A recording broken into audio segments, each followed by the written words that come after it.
Today I want to talk about my experience with Tirzepatide. That's a really hot weight loss medication that we use here at Steel Health and Hormone Center. And I figured since I sell this stuff, I should probably try this stuff. And so I did. I'm gonna go over a little bit of the mechanism of action. That's not gonna be the biggest part of this video. I just kind of wanted to touch base on it so you have a little bit of education when you're deciding if this is for you. It works on the GLP-1 receptor as well as the GIP receptor. You can look up what those actually stand for, but they're super long and it has to do with how your body metabolizes glucose. What this does and what it was originally intended for is people with type 2 diabetes. So it acts on the brain, it acts on the pancreas, and it acts on the digestive tract. So it acts on the brain to basically lower hunger cues, works on the pancreas to have a smooth release of insulin, and it works on the digestive tract to slow down digestion. And this works really well for diabetics. It helps them control their blood glucose, and it also works extremely well for weight loss. And that's why I was using it. I wanted to try this and see what the effect was. What is this craze all about? So I did. And this is my experience. I took my first shot on a Sunday night because I noticed a lot of our patients that take it in the morning, they feel nausea most of the day. So I wanted to do it at night, hopefully sleep through that, wake up, and just have less hunger. I took the shot Sunday night, I woke up Monday morning, and I was nauseous. Wasn't crazy, I didn't think I was gonna throw up, but I did feel a little bit queasy. I choked down like 400 calories in the morning. Normally my breakfast is around 600 calories, but I could not finish the oatmeal. I wasn't hungry. Yes, the nausea impacted it, but it was also, I just started eating and didn't really feel it, so I just threw away the rest of the oatmeal. I'm driving on my way to work, and when I get to work, I noticed something interesting. So on my way to work, I always have, half a pot of coffee in the morning, and I throw in 4 milligrams of nicotine, just Nicorette gum. And what happened is when I got to work, I realized I didn't have any gum. I had absolutely no craving. This is just my experience, guys. This is not medical advice, but I had zero craving. Thought that was interesting. Throughout the day, I just wasn't really hungry. I probably had, and actually I know exactly how much I had 1,900 calories that day.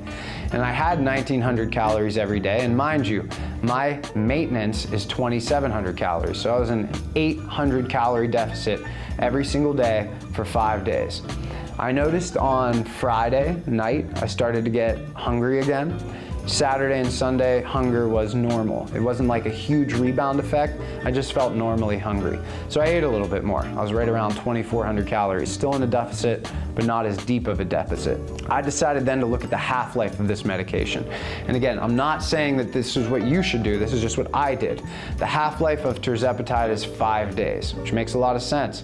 A lot of the patients I talk to say, I'm great throughout the week, but when the weekend comes again, I start to get hungry. That makes sense. Half the drug is now gone after 5 days. So instead of me increasing the dose, what I did is I just increased the frequency. So I stuck with 2.5 milligrams of a subcutaneous injection, but I did it every 5 days instead of every 7. And that worked really well for me, and I did this for a month. I no longer had the hunger cues. The nausea really did wear off, and it just worked.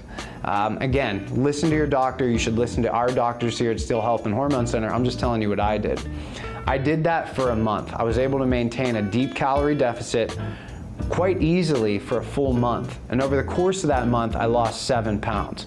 But it wasn't all sunshine and rainbows. I did have some drawbacks. The first one, and the most notable one, was constipation.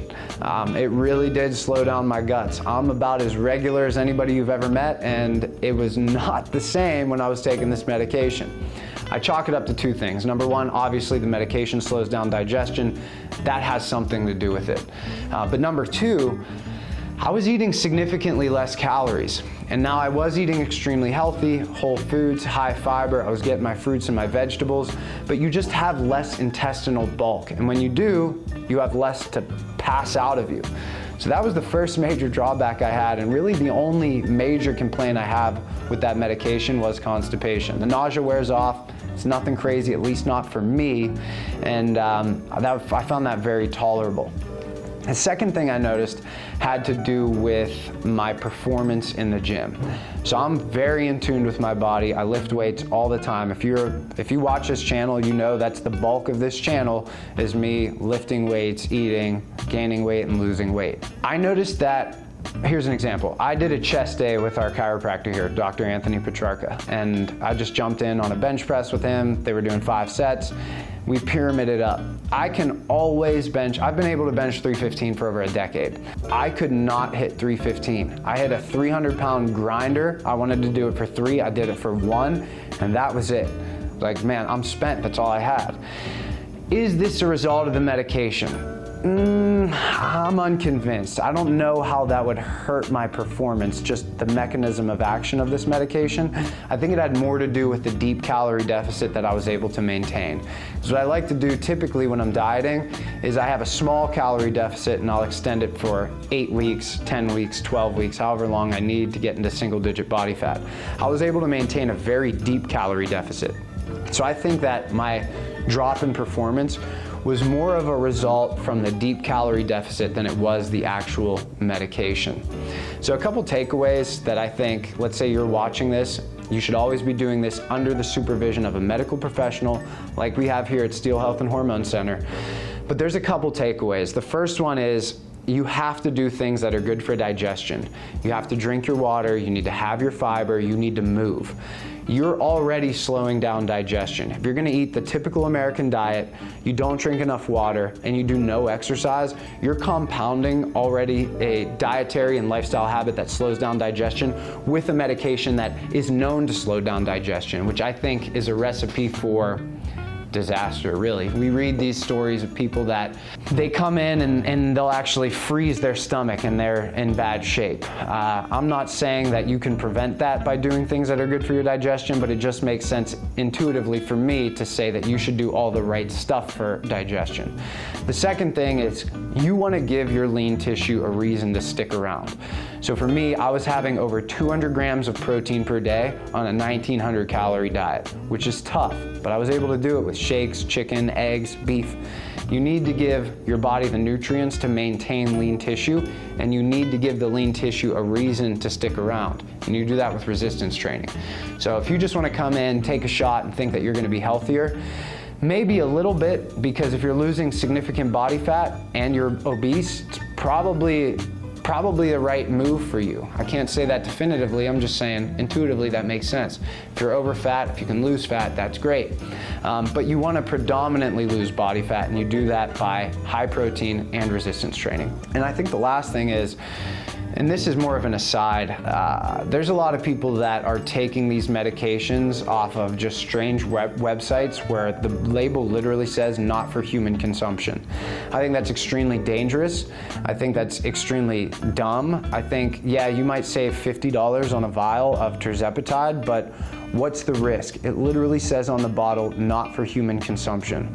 Find yourself an actual reputable clinic and get it from a reputable compounding pharmacy or the name brand, and you're gonna be much better off. You're not gonna have to be thinking when you're shooting these drugs into your body, I wonder if this was done in a sterile environment. I wonder if this is underdosed or overdosed. Actually do this correctly. That way you're gonna have minimal side effects in terms of the actual medication. So look guys, if you learned anything in this video, do me a favor, like the video. If you're interested in content like this, subscribe to the channel. I'm basically gonna try these medications that we're selling. So what's coming up is I am going to start testosterone replacement therapy, and I'm gonna do it right. I'm not going to just blast gear and tell people I'm on TRT. I'm gonna do medically prescribed testosterone replacement therapy. I'm gonna do all the stuff that we do with our clients. I'm gonna get the blood work, I'm gonna do the EKG, blood pressure, height, weight, physical exam, the same way that we onboard our patients, I'm gonna be onboarded. I wanna make sure I'm doing this safely, I wanna make sure I'm doing this correctly. I'm 33 years old, and quite frankly, I want to know the benefits of this because I see so many of our patients having benefits from testosterone replacement therapy.